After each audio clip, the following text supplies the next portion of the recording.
Olá, boa tarde a todos e todas. Ótima quinta-feira para nós. Após o vídeo sobre intersexualidade postado a última vez, algumas pessoas, pais, professores, fizeram contato relatando situações que falam desse binarismo nas escolas, na vida, na família, né, de cada um. Então acho interessante hoje continuar essas reflexões e para a gente ver com olhos mais críticos sobre comportamentos que já estão enraizados aí, para a gente refletir um pouco.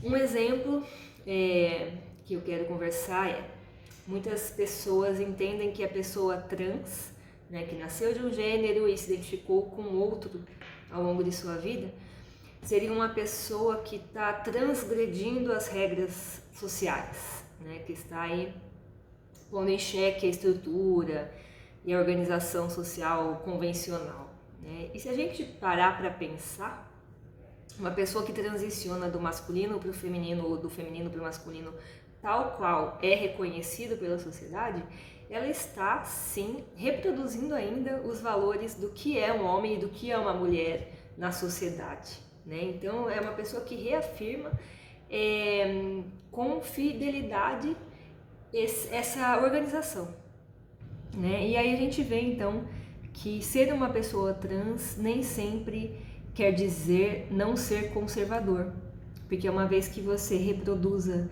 fielmente toda a forma de ser homem ou a forma de ser mulher, isso ainda é convencional, se a gente parar para pensar. E a parte realmente transgressora, alguém que realmente revolucione isso, pode ser um homem ou uma mulher cis, ou pessoas não binárias que questionem algumas coisas colocadas. E aí eu vou dar de exemplo, ou ainda pessoas trans que questionem, né, e não apenas reproduzam a heteronormatividade. Eu sei que são muitos nomes, a gente vai explicando, conversando, né, destrinchando cada um deles. Mas heteronormatividade é um nome dado assim que da organização social e cultural que considera a heterossexualidade apenas como uma forma de viver saudável, correta, normal, e considera qualquer coisa que saia disso, uma bissexualidade, uma homossexualidade, uma assexualidade, considera tudo isso como errado, patológico, pecado, doença, vários nomes para dizer que aquilo não é correto. Então, a normativa social atual que impera é a heterossexualidade. Então, por isso chama heteronormatividade. Tá? Então, explicando esses termos, uma pessoa trans ela pode reproduzir esta heteronormatividade ou não. E aí eu vou dar de exemplo, eu estou com 3 pacientes homens trans que estão super questionando esta heteronormatividade, o que é muito interessante. Eles foram designados como meninas ao nascer, mas se identificaram como meninos. Mas nem por isso querem deixar de fazer as unhas.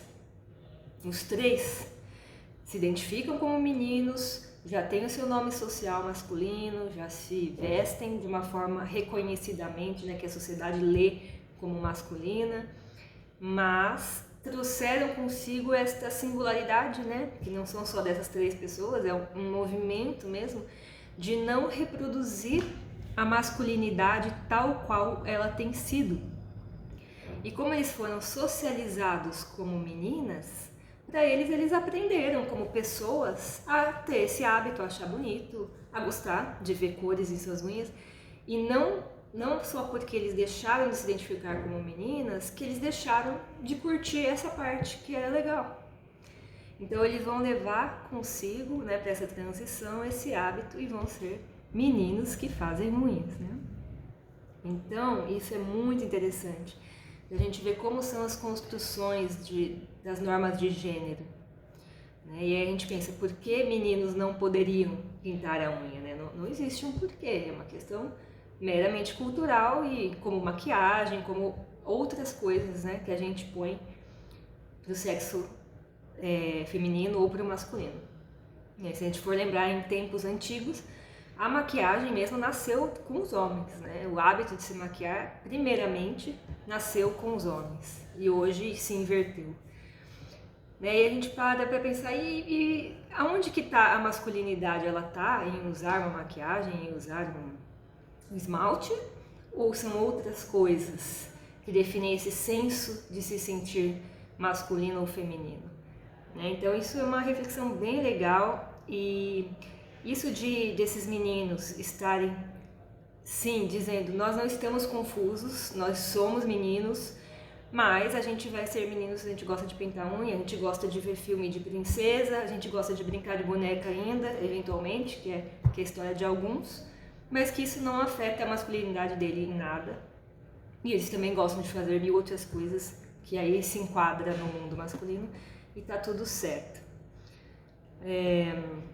Isso é um recorte, né, que quer dizer muito mais. Né? Alguém que se sente homem e faz coisas que até então era proibido para alguém considerado homem, ele não está quebrando só esse hábito, vou passar a pintar unha. Isso simboliza muitas outras quebras de comportamento.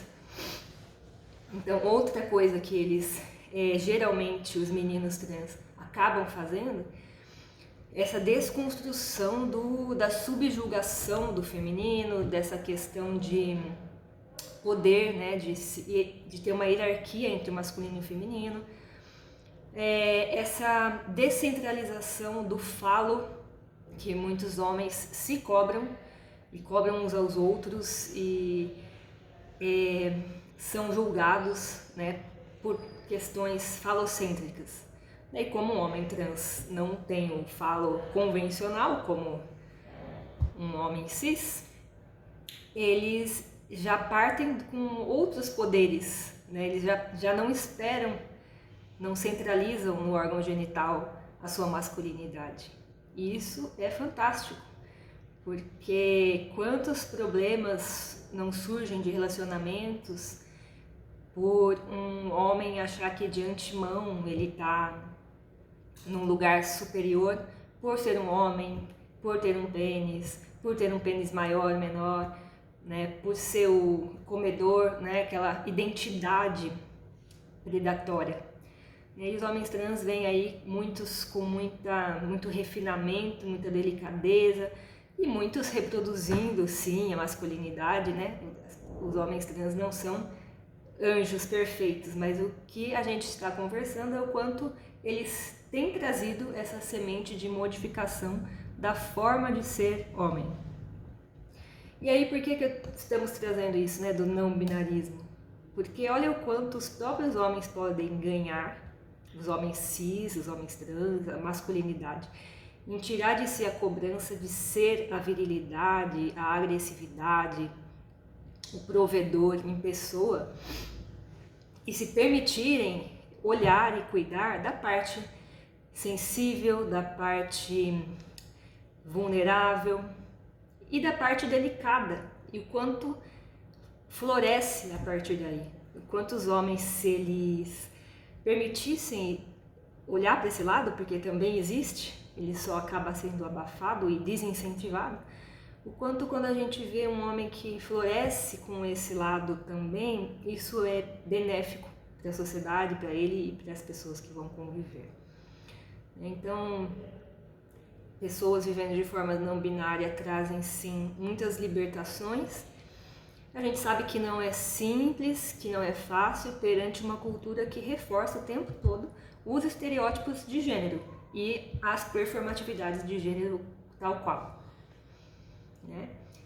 E aí a gente tem uma questão de uso de banheiros, né, em escolas, o quanto os ambientes e as instituições podem não estar preparados para pessoas que se expressam dessa forma não binária, né, querendo dividir em dois tudo, porque tem que ter o banheiro dos meninos e o banheiro das meninas. E alguém que está de uma forma não binária, eles vão falar, e agora, em qual banheiro essa pessoa vai?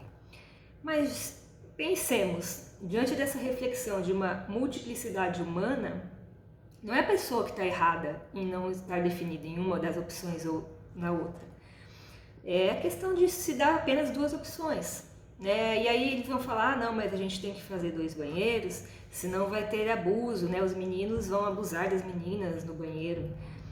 E aí a gente para, será então que não é aí que a gente precisa trabalhar, né? Quando a gente pensa em educação, ainda mais na escola, as aulas, a cobrança não deveria ser então para fiscalizar e educar esses meninos para que não agridam outras pessoas? Não é aí que deveria ser colocada a energia? Em vez de chegar para alguém que é não binário ou que está em transição de gênero e dizer, olha, você tem que definir em um dos dois, porque senão você vai sofrer assédio. Como então se essa pessoa que vai sofrer assédio está sendo a culpada? E o problema do assédio tem que ser focado no assediador, digamos assim, né? E mesmo quem define, né? Digamos que alguém é binário, mas é uma pessoa trans, ou seja, nasceu menino e se sente uma menina e já transicionou, já chama Maria, já usa vestido, bem estereotipado, né? Passa batom, tudo. Uma menina conforme a performatividade de gênero exige, a heteronormatividade compulsória da sociedade exige. Mesmo assim, tem sido um problema, né? As mulheres trans na escola, muitas seguram a vontade de ir ao banheiro para não ter que usar o banheiro. Por quê? Porque não podem ir no banheiro feminino, porque existe uma lei, em Sorocaba inclusive ativa, que proíbe a pessoa de usar o banheiro conforme o gênero que se identifique. Ela tem que usar o banheiro conforme o sexo biológico. Então, mesmo que ela já chame Maria, já use vestido, já passe batom, por essa lei, se ela nascer um menino, ela tem que ir no banheiro masculino.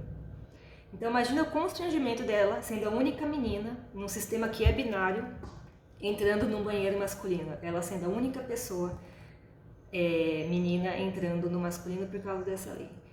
Então esse é um problema, o constrangimento e sim o risco de violência, desses meninos poderem se sentir à vontade num ambiente mais privativo para exercer o bullying, violências diretas e indiretas.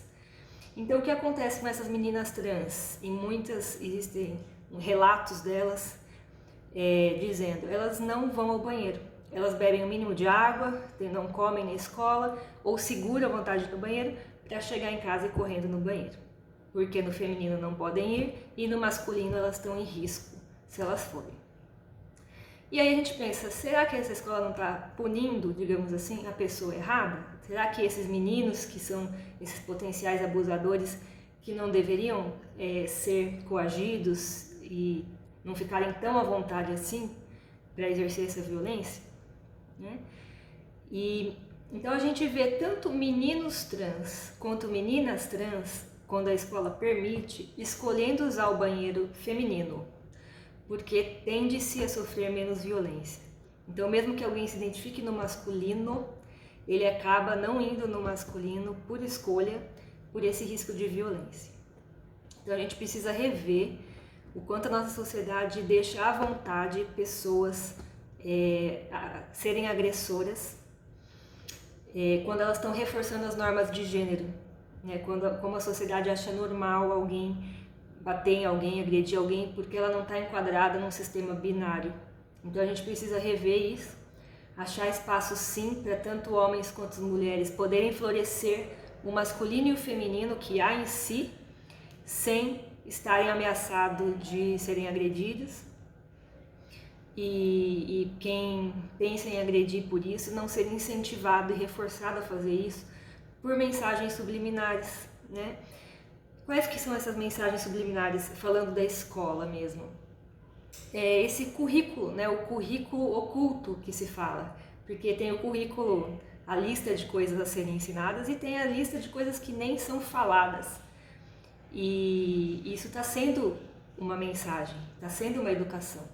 Então, falando em termos de sexualidade e gênero, quando nunca se fala em nenhuma aula que existem pessoas trans, que existem pessoas LGBT em geral, o que se dá a entender é que elas não existem, ou que não deveriam existir. É algo que nunca é falado e a criança começa a se perceber trans ou se perceber com uma orientação sexual que não é a heterossexual, ela não vai ter um correspondente externo, né, para poder se identificar com. Então, em uma aula de inglês, em que o professor dá um exemplo, ele nunca fala para fazer uma situação Ah, fulano foi com o namorado no cinema. Os dois meninos foram ao cinema para ensinar a falar a frase em inglês. Sempre, por exemplo, vai ser um menino e uma menina. Na aula de biologia também, né? Se vai falar sobre DSTs ou reprodução ou qualquer tipo de relações, sempre vai ser um menino com a menina. Em todas as aulas, os exemplos dados não incluem a diversidade humana, né? Então, todo esse currículo está, sim, ensinando que é o binarismo de gênero que existe, que deve existir e que é o normal. E o que sai disso nem é falado porque não é para existir. Então, isso é um currículo. Mesmo que não se tenha uma aula de sexualidade de gênero oficialmente numa escola, isso está sendo falado o tempo todo de forma subliminar em todas as outras matérias. E quando a gente fala de saúde mental, a gente precisa entender que se sentir incluído e se reconhecer faz toda a diferença. Então, uma escola que tem todo esse sistema de não ensinar sobre diversidade e eventualmente punir sobre quando isso é falado, ela está dando total alvará dos meninos agressores no banheiro exercerem o bullying contra alguém que saia dessas regras, porque isso foi ensinado nesse ambiente de forma subliminar. Então, é pela saúde mental das pessoas, todas cis, trans, homo, hétero, que a gente precisa sim achar lugar para todas as formas de ser. Porque essa violência pode explodir em cima da pessoa trans, mas assim como ela pode explodir na pessoa que se identifica como cisgênero. Cisgênero é a pessoa que se identifica com o gênero atribuído ao nascer. É o oposto da transexualidade, do transgênero. Então a gente precisa pensar, repensar. E quando a gente diz isso, não é que tem que fazer uma matéria específica na escola de gênero e sexualidade. A gente precisa realmente rever todo o discurso que está permeado em todas as matérias e departamentos da escola e de várias instituições. Mas a escola é importante porque ela é a formação do indivíduo. E muitas pessoas trans não conseguem permanecer na escola, tanto por ser esse lugar hostil, que não fala dela o tempo todo em suas salas de aula, tanto por não ter um banheiro, tanto por muitas vezes não ter seu nome social respeitado e sua identidade e expressão de gênero reconhecida. Então, o que acontece com muitas pessoas trans? Evadem a escola, né? Não é nenhuma escolha delas, elas são evadidas, né, da escola e aí vão ter uma vida muito mais difícil de conseguir um emprego formal e acabam indo para a marginalidade porque não tiveram a formação clássica aí, porque seria muito mais austero para essa pessoa permanecer nesse ambiente que é hostil a elas. Então pensemos sobre isso, o quanto pessoas trans ficam marginalizadas por conta desse sistema e não por uma incompetência pessoal delas. Fica essa reflexão hoje sobre essa parte do binarismo aí na escola, na sociedade, mas a gente vai ter muitos outros drops aí sobre esse assunto essa semana. Obrigada, ótima quinta-feira para vocês.